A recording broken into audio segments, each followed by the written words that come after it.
بسم الله الرحمن الرحيم سبح اسم ربك الأعلى الذي هو والذي قدر فهدى والذي أخرج المرعى فجعله غثاء أحوى سنقرئك فلا تنسى إلا ما شاء الله إنه يعلم الجهر وما يخفى ونيسرك لليسرى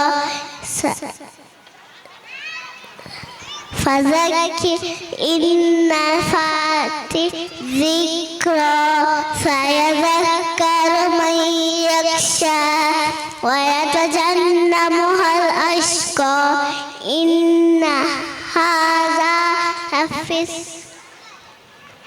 الذي يصلى النار الكبرى ثم لا يموت فيها ولا يحيا قد أفلح من تزكى وذكر اسم ربه فصلى بل تؤثرون حياة الدنيا والآخرة خير وأبقى إن هذا لفي الصحف الأولى صحف إبراهيم وموسى صدق الله العلي.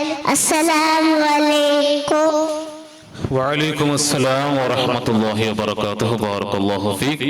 ಇದೀಗ ಇದೇ ವೇದಿಕೆಯಲ್ಲಿ ಮಾಪಿಲ ಸಾಂಗ್ ಅಫ್ರಾ ಯುಜಿಕ್ಯೂ